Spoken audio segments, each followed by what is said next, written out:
Alrighty. Couple things. New stuff today. More infinite sum stuff, but actually we're going to pull back and do finite sum stuff today that'll lead into some infinite sum things. So let's talk really quick. So today we're going to do what are called Taylor polynomials.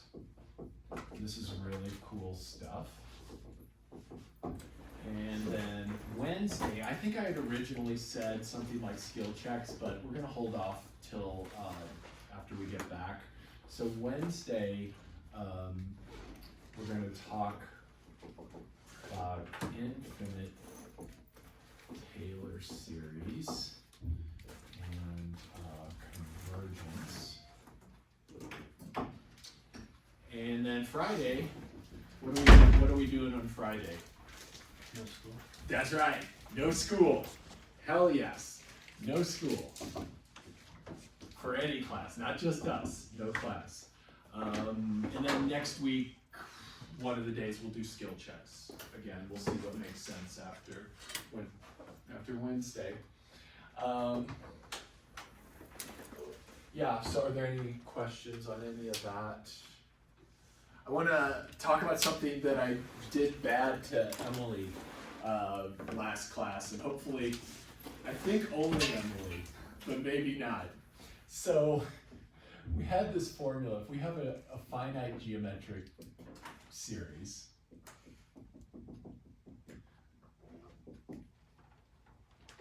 and we want to add that sum up. That sum can be added regardless of what r is, as long as r is not 1. So if r is not 1, if r equals 1, it's just a added to itself over and over again. That's not much of an interesting thing. But if r is not equal to 1, we said that this is the sum right here.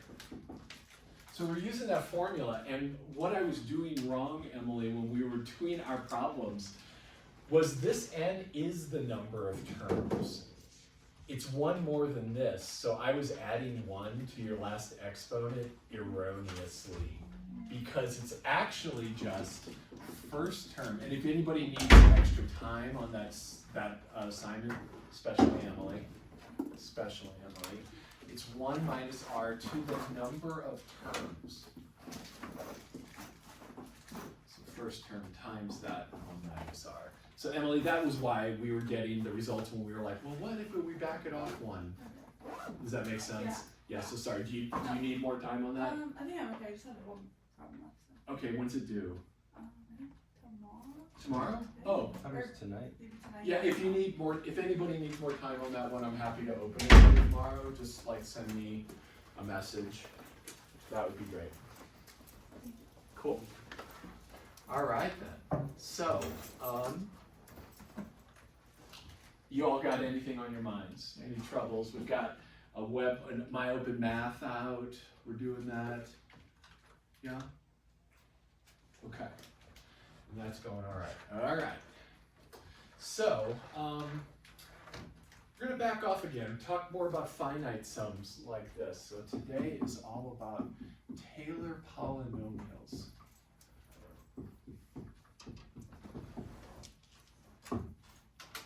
So the basic idea is this. I've got some weird function. So I've got some complicated f of x. And maybe this f of x is a polynomial, but maybe it isn't. I don't know quite what it is, but it doesn't really matter how complex it is. So this could be complicated. Example, f of x could be some sine function, e to the x, natural log stuff, or combinations thereof. Something that's not just a polynomial. So what I'm saying here is not a polynomial. Because when we have polynomials, we kind of feel like we own the whole thing, right? We can see all the terms, we can factor it, we understand how polynomials work. I gotta remember, Louisa, you're over there. I gotta remember. I got used to not looking over. It's so nice to see you. So what we're gonna do is we're going to take a particular point C, and we're going to figure out what it takes to approximate this curve near that point with a polynomial. So goal, approximate the function f of x near the point x equals c using polynomials, because they are so nice. And when I say polynomials, just a quick reminder, a polynomial is just a constant term plus various powers of x. This would be called an nth degree polynomial. It's the highest degree. So with that in mind, let's think about what does that actually mean? What does it mean to approximate this? So what does approximate mean? Here, approximate means that our approximating polynomial, our poly, p of x, agrees with f of x at the point C. So, i.e., p of c is equal to f of c. So they have the same point. They share this point right here. This is f of c. So they both run through that point. That's all I'm saying. Now there's lots of different polynomials that could run through this point. I can think of about a gajillion different polynomials that run through that point. So we want to have a deeper agreement, of coinciding at that point. We will also require that the derivatives up to some order agree at that point. We also require that the derivatives are equal. Bless you. At x equals c, and then put in a little parentheses here, up to some order derivative.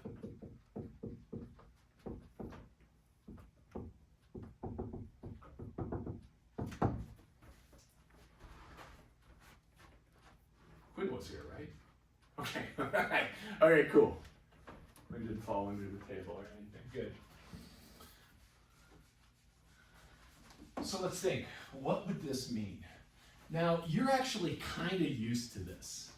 You're used to doing this from Calc 1. In Calc 1, we did this all the time.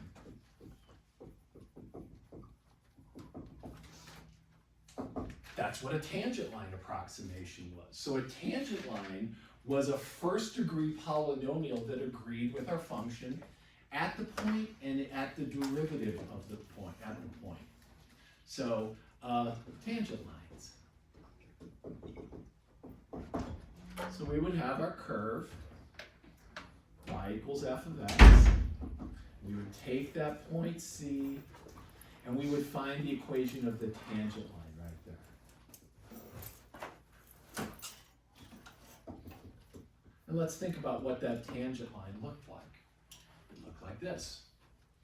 It was y equals f at x0, so the actual point itself, plus the slope, which is the derivative, that should say c, the slope at that point times x minus c. So this is the equation of the tangent line.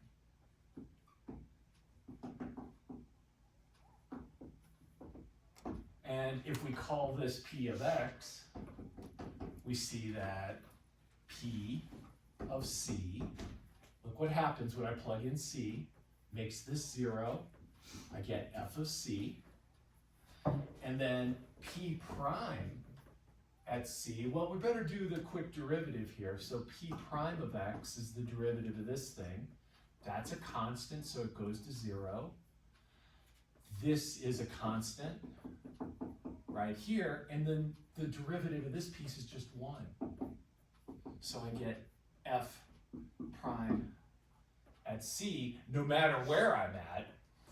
So p prime of c is actually coincides with the derivative. So this is just a first order approximation. In other words, its highest degree is 1. First order approximation. And it works okay. As long as we don't move too far away, or this original curve isn't too bendy. And the more bendy this original thing was, so if it was like super bendy, super curved, and then I tried to use something like this as an approximation, it's pretty poor. Unless I'm very, very near. So the nearness is important here. I have to be super near for this approximation to make much sense. Over here, if this is C and I'm way out here, that looks like kind of garbage, because this one's positive and this one's like a bajillion miles negative. So how do we add deeper information? How could I find a parabola that meshed with that and get a little bit of that curvature in there? See, now if I could have a parabola, then at least I have a chance of meeting the thing a little bit better. What if I have cubics, quartics, quintics, higher and higher degree polynomials? We're going to see, we've got a little nice demo we're going to look at, that these approximations get better the deeper we go. So let's derive our formula. And this formula is going to be really important for the rest of the semester. So let's derive a formula. And this is kind of a cool derivation. So we're going to be given f of x. So this is known. This is a thing we know. We know something about it. And a point. A point, x equals c, where we want to approximate f of x.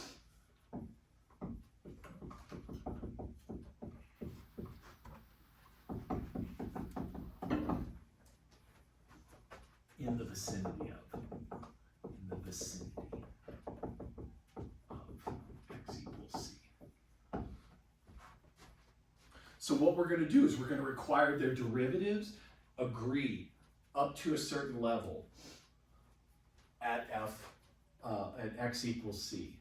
So the plan is to ensure that the derivatives of p of x, which is going to look like this. So I'm going to write this a little differently. I'm thinking of a p of x that looks like a constant term plus a constant times, now watch this, a little different, x minus c plus a2 times x minus c squared. And the c is the center. The c is where I'm doing my approximation.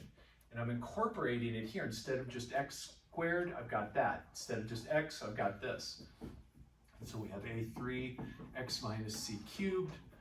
And then we're going to go up to the highest power, which is a sub n x minus c to the nth power. So it's a very different form of a polynomial than you're used to. But what we say is that this is a polynomial centered at c. So this is a poly centered at c. And you can do any polynomial and take any polynomial and turn it into any center you want. We'll learn how to do that today. It's actually kind of a fun, cool thing to do. So let's compute some derivatives of p of x. So I'm assuming that our function looks like that. That's our approximating function. Let's do some derivatives of it.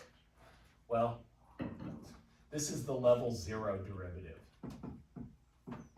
That means you can put a little sub-zero there. I haven't differentiated anything. So it just looks like we already know what that looks like. And I'm just writing it again.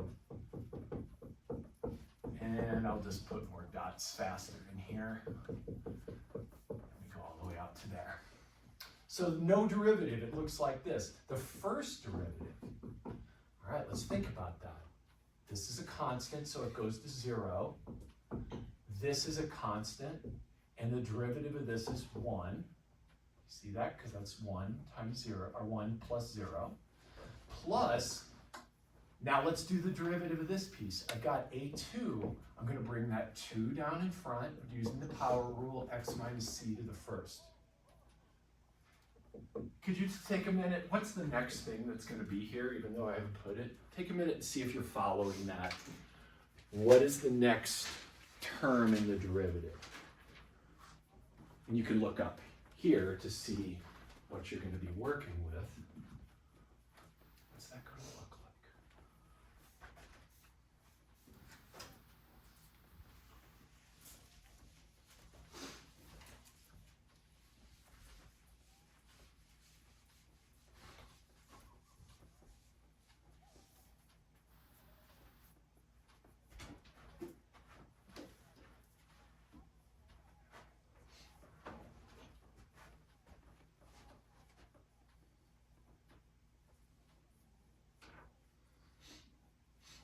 Did you get anything, Emily?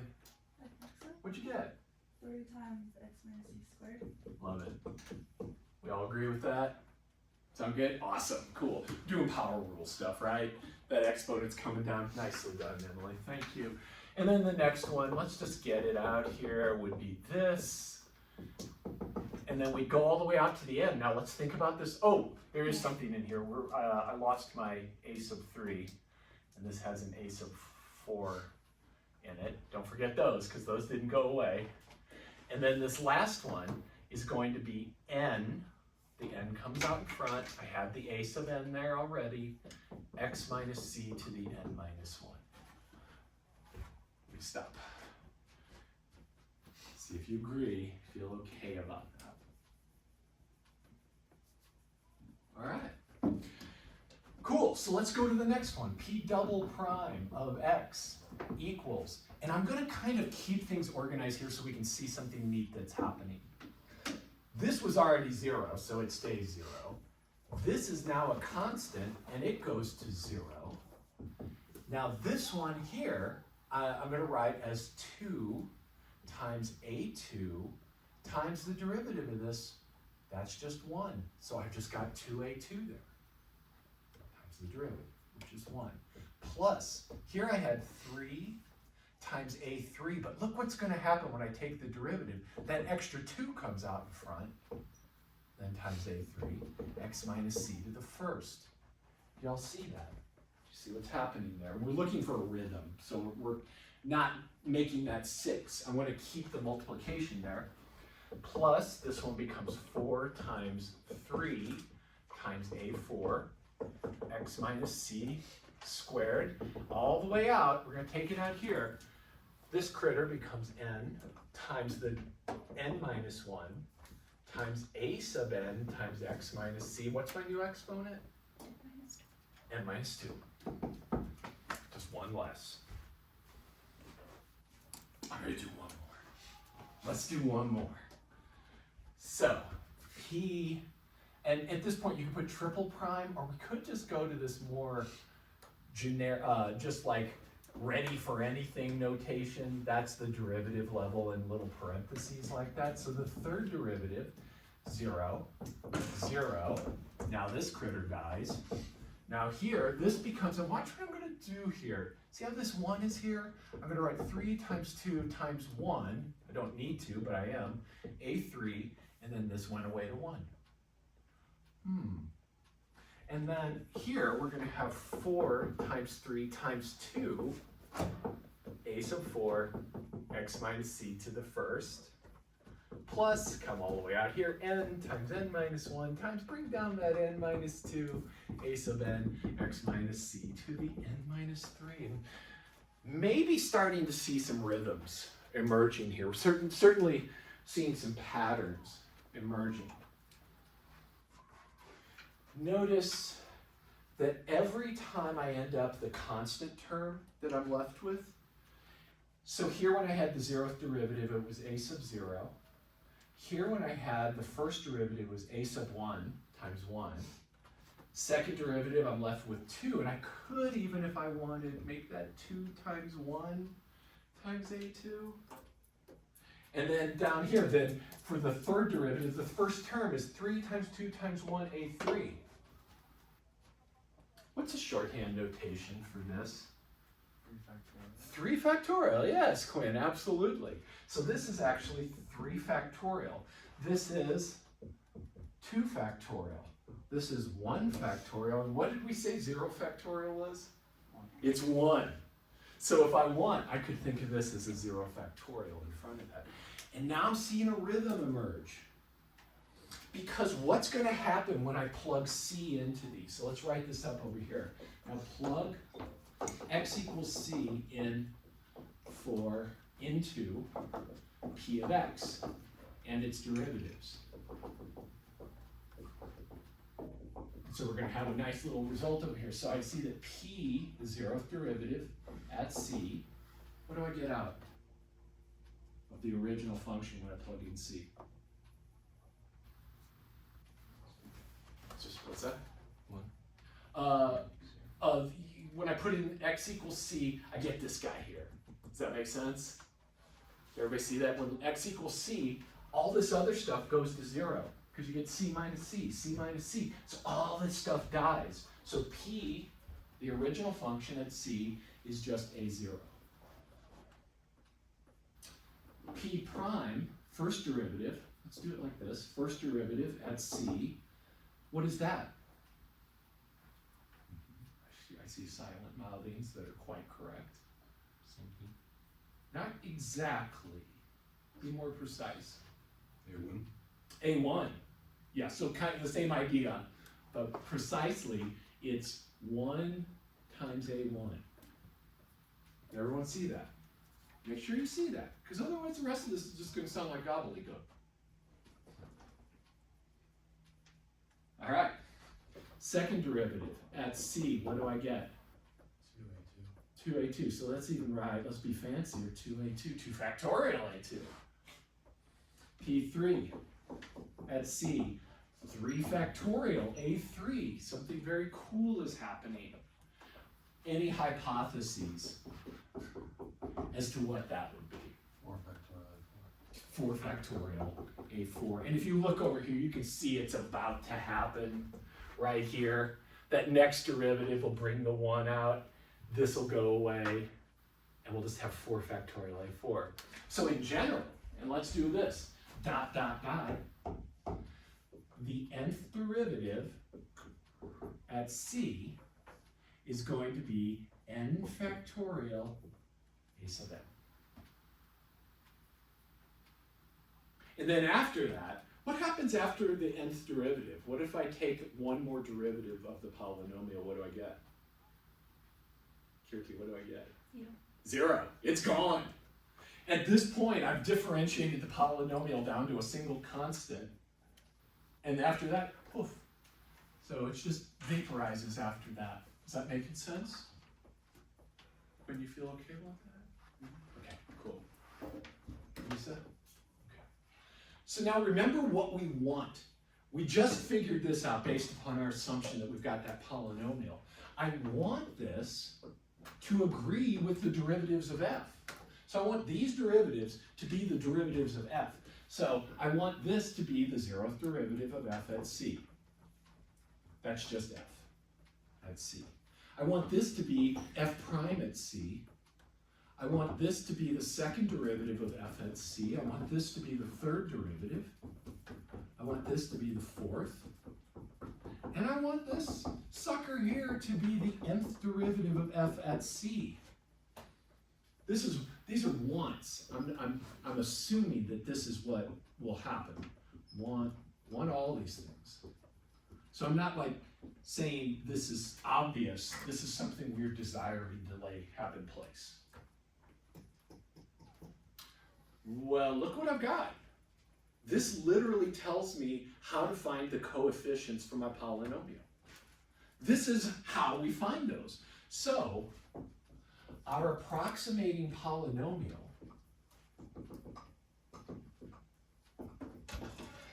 nth degree has the form, and this is this is the money right here. This is what you paid to come to see today, because this is what you need.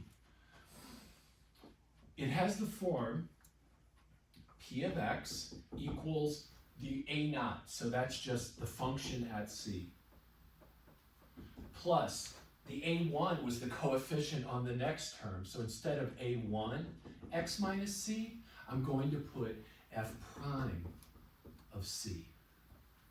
If I stop here, it's just the tangent line. Tangent slope, this is point slope form, well, good. But we're not stopping there. Now look at the next one. This is where it gets a little more interesting. To get a2, I have to divide by 2 factorial. This one had a 1 in front. I kind of just glazed over it.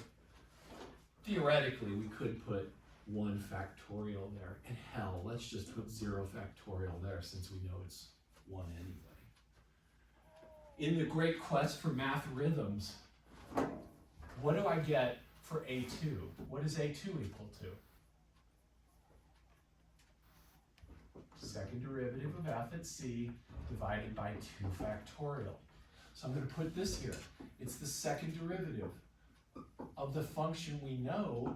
You got to have that part times x minus c squared. And then let's do the next one. Third derivative at c divided by 3 factorial. X minus c cubed. Plus dot, dot, dot, go all the way out to the nth derivative of our function, evaluated at a single point, divided by n factorial, x minus c to the nth. And this, my friends, this thing right here is called t sub n of x. It is the nth degree Taylor approximation to our function. The nth degree Taylor approximation. And a Taylor approximation is a polynomial of f of x. And look, we got to be really careful near x equals c, because if you change the near, all this stuff changes. Where you're evaluating your derivatives, x minus whatever, that's going to change. So everything changes if we have a new center. But that's the result I wanted to talk about today. This is quite lovely. Any questions on that before I erase things and roll forward?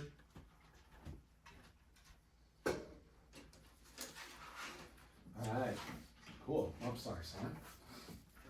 Let's do some really fun and cool things.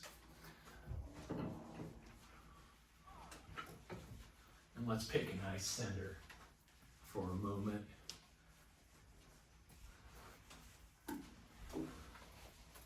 So, again, that is the starred formula. You'll have a skill check where I ask you to do all these things. You have a MyOpen Math on this stuff that'll open in like, what, a half an hour or something like that. So there's a Taylor polynomial MyOpen Math for you to get some practice doing this stuff. So let's do examples then. Find the 5th degree, sounds like a lot, but it's going to be chill, Taylor polynomial, Taylor approximation of e to the x near c equals 0. Let's do this one together. This is a really important one to remember. In fact, we're going to do some ones that are like kind of core pieces of knowledge for walking out of Calc 2. So first off, I'm going to set it up. Here's my function. I want the 5th degree, so I'm going to differentiate down 5 derivatives. So I go f prime of x, f double prime of x, third, and hopefully you're smiling inside because you own these completely. Right, we own these. Like this is like, this fruit has been sitting on the ground getting all boozy. Getting that like, this fruit is old. It tastes like I'm drinking some alcohol. What is the answer? e to the x, right? We're good. Okay, cool. All right, I know everybody. It's too. You would be embarrassed to even say it. Sophia knew it. She just didn't want to say it. I could see it. She's just like, don't make me say that. We all know. You okay there? Yeah, I just bumped it up. Yeah, we heard. That was crazy. So step one is get derivatives up to order of polynomial. Step two is evaluate those derivatives at the center. And you have to know what the center is, and life is easy, and this is also easy, right? Daniel, why is this going to be so easy? And what is that number? And what is that number? I agree. 1. Sam's flipping me off here. Wrong finger. Sure. You can't use the middle one because you cracked it open. That one. 1. All of these are 1 when we evaluated 0. So f at 0 is 1. F prime at 0 is 1. F double prime at 0 is 1. F triple prime at 0 is 1. It won't always be this easy, so let's just relish this moment. 5, 0 is 1. Awesome. You've just done all the work. You're done. Besides being able to plug those things into this formula, let's do that. So remember, C is 1, so 3 is plug this stuff, plug these values into the formula right over there. So we're going to get Taylor 5 of x. I'm not going to write P of x anymore because we're getting fancy. The 5th degree Taylor approximation at c equals 0 will be f at 0 over 0 factorial. In other words, just f is 0. So I'm going to write it out here just so you see it one more time. The next one is divided by 1 factorial, but you don't need to write that. And then we have f double prime at 0. Don't forget, this is what you'll forget from time to time. These factors that are underneath here. I'm not writing them here because they're just 1. But you want to have that rhythm understood. Triple prime is 0, x minus 0 cubed, over 3 factorial, and then we got f4 at 0 over 4 factorial, x minus 0 to the 4th, last one, f 5th derivative at 0 over 5 factorial, x minus 0 to the 5th. And then simplify. But do not FOIL this stuff out. Like, this is going to turn out super chill. But in general, if you had like x minus 1 cubed here, don't multiply that shit out. Leave it just like that. And I'll show you why with an example. So we've got T5 of x equals 1 plus 1x plus 1 over 2 factorial x squared plus 1 over 3 factorial x cubed plus 1 over 4 factorial x to the 4th and 1 over 5 factorial x to the 5th. Look at that beautiful rhythm. Once you get a rhythm like this, you could kind of keep on going if you wanted. What would be the next term if I was just like feeling super spicy and wanted that? What would be the next term? Sam, what you got? 1 over 6 factorial x to the 6. Solid. Does everybody see? 1 over 6 factorial x to the 6 would be the next one. And I just keep on going. So this polynomial approximates e to the x better than just the tangent line. In fact, let's actually see how well it does. We've got a little app here that we're going to look at.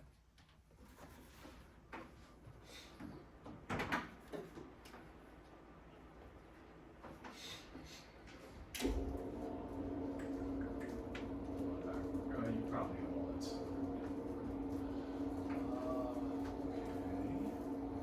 Okay. Got the USB-C. I guess it wants me to get HDMI. Fine. That is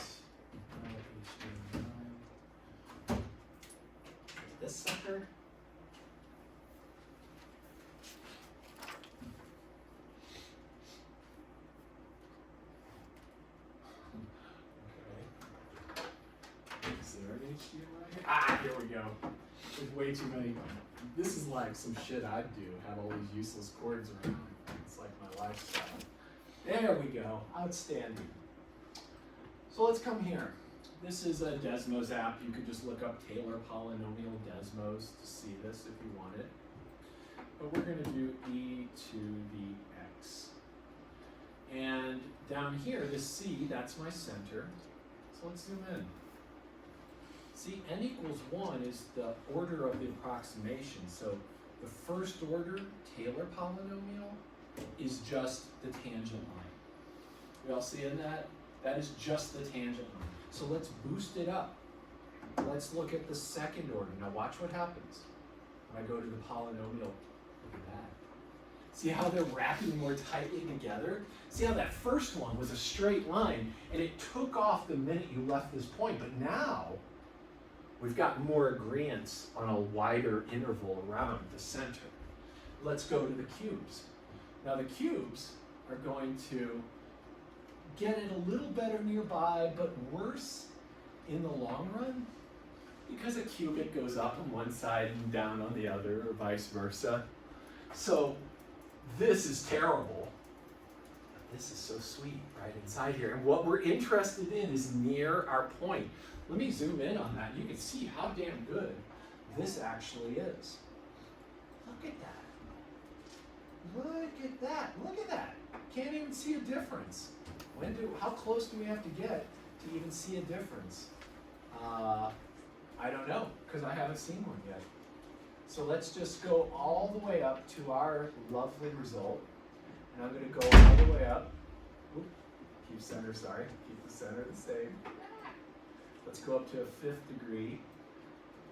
Watch how that polynomial just wraps. I'm going to do this for you real quick so you can just see. See how that tail is flapping, but it's getting a better wrap every time? And then the other side actually was doing pretty good, but right now, n equals 5, we've got this region here mapped out pretty well. So let's use this polynomial to do something cool. Let's say I asked you to find, with just like off the top of your head, find an approximation. What is e to the 0.1 approximately? So that's near 0. That's near the center. And to get that, I'm going to go, let's actually just do T3 because I think it'll make life a little simpler. Let's use T3 of x, which is going to be 1 plus, what was it, x over 1, actually just 1 times x, plus 1 over 2 factorial x squared, plus 1 over 3 factorial x cubed. So I'm going to plug in x equals 0.1. So T3 of 0.1 is 1 plus 0.1 plus half of 0.1 squared plus a 6th, because that's 3 factorial, 0.1 cubed. So this is 1 plus 0.1 plus 1/100th divided by 2. That. I might need some help on this one. Let's see. So that's 1,000th divided by 6. If somebody can get this for me before I do. 6. What do we got here? 0.000167 because it repeats or something like that. Does that sound right? Yeah. Okay. Cool. Good. So this is going to be this little beast here. 0.00167. Could, well, I guess I can actually add those up because they're kind of disjoint. So it's 1.105167. Could someone do me a favor and on your calculator, what is the precise value of e to the 0.1? Now I'm a little scared, but hopefully it'll work out. .10517. Pretty damn good. So we took this thing, this e to the x, that we can't understand any other way, and we converted it to a polynomial that makes life really easy. Really easy. So we can do this with lots of other functions. Let me show you what that might look like. And we're going to do a few more famous ones. There we go. So let's do sine of x. Let's see what that looks like. Sine of x. I'm going to come back. And what I mostly kind of want you to watch is how the polynomial becomes the function.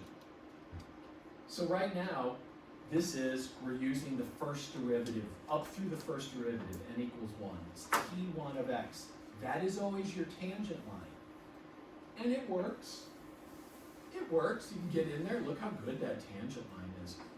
In fact, back in Calc 1, you might have seen this result, that the limit as x goes to 0 of sine of x over x is 1. You might have seen that. And what this is saying, another way, is that when x is near 0, so when absolute value of x is small, sine of x is approximately x. And you can see that because here's the line y equals x in red, here's the sine curve in blue. They're almost identical when we're zoomed in there. So a lot of this limit stuff actually becomes a little more apparent when we understand these things. But now let's back out and watch what happens as we increase. So there's your quadratic. Didn't change things. I wonder why. We'll see in just a minute. But when I go to cubic, oh look. When I go to 4th degree, oh no, that doesn't work. But when I go to 5th degree, something. 6th degree, no change, 7th. And on and on and on. You see how that thing is just wrapping tighter and tighter around there? So I'm just kind of curious, does anyone have a hypothesis why there's no even degree polynomials in there?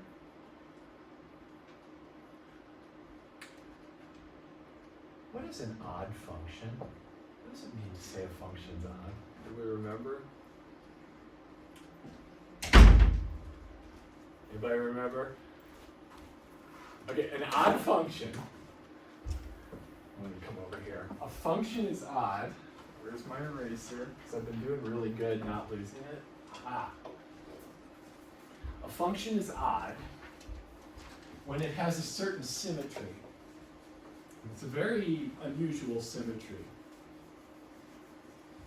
So we say f of x is odd if, when I put in negative x, I can pull the negative out front. What is an even function?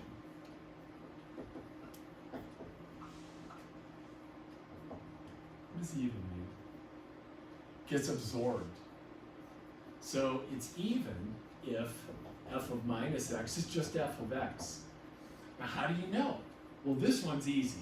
If I see this, it means that if I put in x and I put in minus x, I get the same value of it. So think about what that must mean, that whatever happens over here, happens over here. And you get this mirror. So what we see is symmetry with respect to the y-axis. Symmetry with respect to the y-axis means that you can fold it over the y-axis and it meshes up. Say left half and right half look the same. This is a little different. What kind of flips would you have to do here? So with the even stuff, I just flip like this. I fold these two together. How do you get this side of the sine curve over to that side to mesh up? What flips do you need? So if we flip over the y-axis, this hump comes over here, this trough comes over here. Then what do you need to do to get them to mesh up? It'll be vertically well. What's that? Flip it vertically? Exactly. So it's two flips. It's a flip over the horizontal and a flip over the vertical. That's an odd function. So for this, symmetry, it's called symmetry with respect to the origin. But what it means is that flip graph over y-axis, then x-axis, and it lands back on itself. F lands back on itself.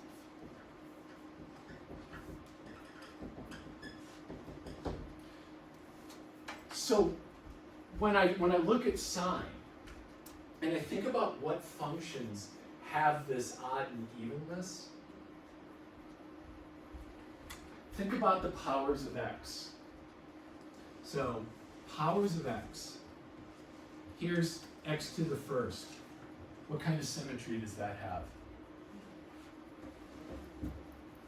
Symmetry with respect to the origin. It's literally got an odd exponent. Flip it this way, you get this, and then flip it this way, and it lands back on itself. What about x squared? That's an even power. Well, I get good old parabola.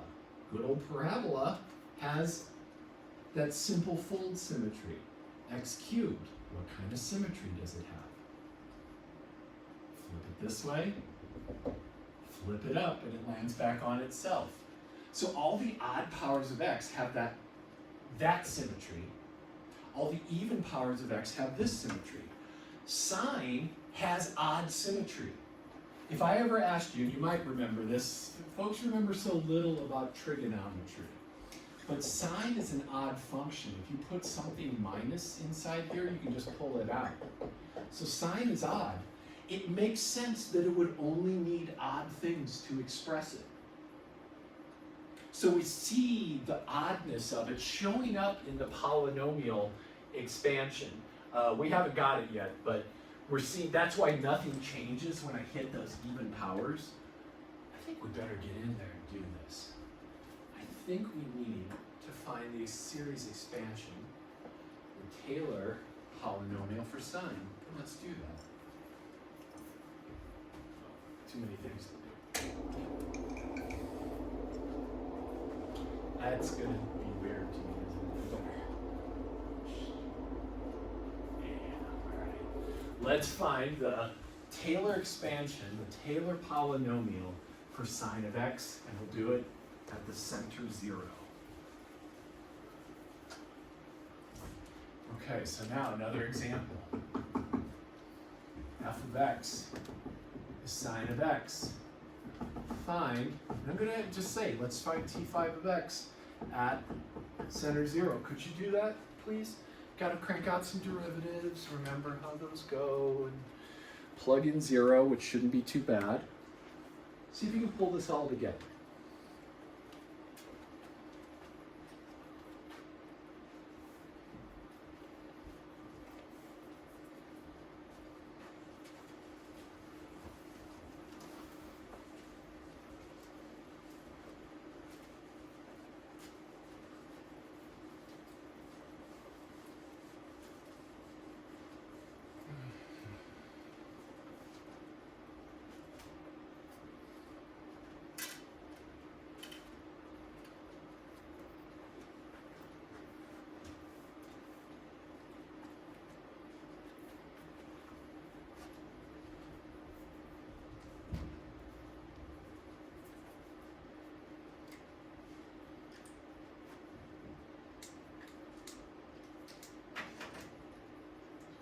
Through and find all the derivatives up to the 5th.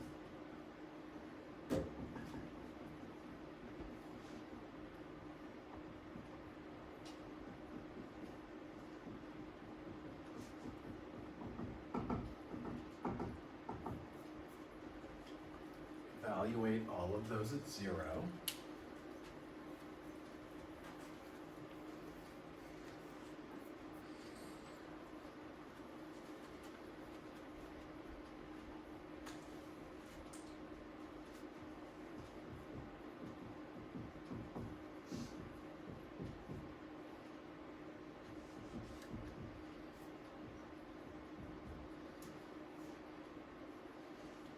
Sanity check on the signs.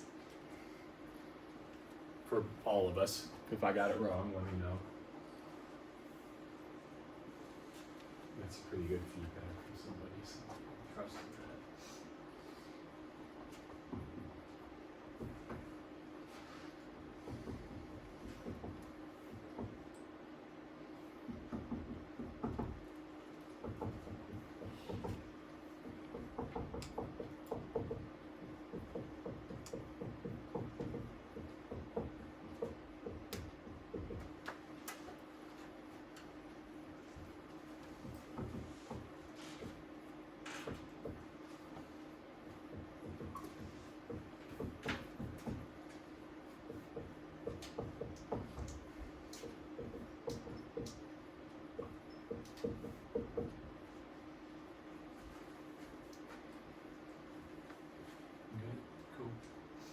Cool. Good stuff. And then you kind of either know these or you need to figure it out somehow. I'm going to go with you totally know those things. Cosine of 0 is 1, sine of 0 is 0, and from there I can get all of them. So make sure you're feeling okay about this.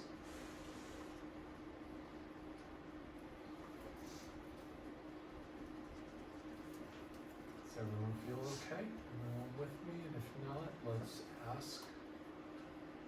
Let me know what I can do to help. Good. Quinn, feel okay on this? Okay, cool. Awesome. Daniel, feeling all right? Yes. Okay, cool. So we've got this cool rhythm. Every even one is 0. So 0, 1, 0, minus 1, 0, 1. What do you think the next two are? 0, minus 1, 0, 1, 0, minus 1, 0, 1. Using that math rhythm finding ability. We could take this sucker out as far as we wanted. And we might, but the problem at hand is only this right now. So T5 of x is let's see, so I'm going to write it out again. I just like to write out these formulas a little bit, just for your sake, if nothing else. And here our center is 0, so I'm just going to put x, and then f double prime at 0 over 2 factorial x squared, triple prime, sloppy 3 factorial x cubed, fourth. I highly recommend writing this out just to get used to it, and then you won't even need notes because this rhythm is so beautiful. This should say 0. And let's talk about some common errors in just a minute that people make, and I almost just made one of them. Let's get the sucker written out. So f at 0 is 0. So I get 0 plus f prime is 1, 1x. F double prime is 0, so I don't put that term. Triple prime is minus 1, so I get minus 1 over 3 factorial comes from the formula x cubed, 0, x to the fourth, because the fourth derivative is 0. And now I'm back over. This starts all over again. Notice that at this point, this rhythm has begun again. So my next term is going to be plus 1 over 5 factorial x to the fifth. What's the next term that shows up? See if you can come up. What is the next term? Think it in your head.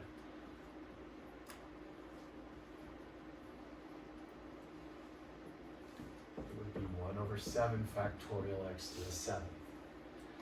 Next one would be positive 1 over 9 factorial x to the 9th. And I could keep this game up as long as you wanted to. But we were only asked for T5, so we're going to stop right there. Yes, Quinn. So Taylor polynomials are all about patterns? Sometimes, not always. Sometimes they don't have beautiful patterns. We're looking at a few. We're definitely seeing some of the highlights right now. In general, they can be pretty ugly. But these are the really pretty ones. What you're seeing here is something really cool. I like to think of these Taylor polynomials, as a mathematical prism.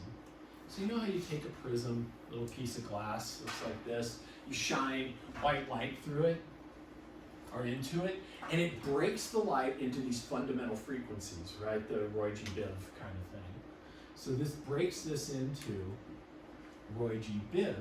But for us, it's showing us how much of a constant is in there, how much x is in there, how many x squareds, how many x cubes, how many x to the fourths. So it's kind of like a prism that shows you how much of these basic building blocks are required to make the function. It's quite powerful, quite amazing. So let me ask you one. Here's one that I'd like you to do, and I kind of almost wonder if we could do this faster, but let's just, I think you need to do it. Yeah, you need to do that. Let's do that.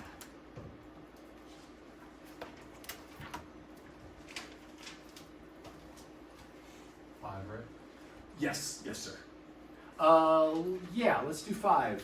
Unless you think 6 might be better. And I leave that to you. Just take it. You'll see what I mean.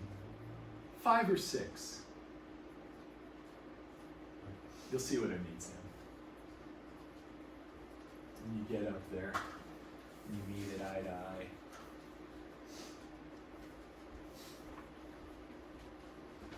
How about this? Give me the first 3 non-zero parts. That might be a better way to ask it.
look right?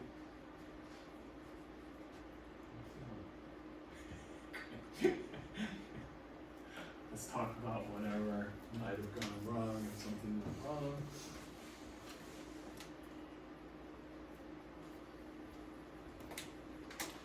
And I also have kind of a question for you while you're thinking about that. How could I have gotten that from this using calculus? What's that, Kirti? Derivative. Derivative. What's the derivative of sine? Cosine. What's the derivative of this? So this thing here, this is sine of x, approximately. So if I take the derivative, it's exactly what we've got over there. 1 minus the 3 comes out in front, cancels with that 3, and leaves you with just the 2 factorial. 5 comes out in front, cancels the 5 out of there, gets you that critter.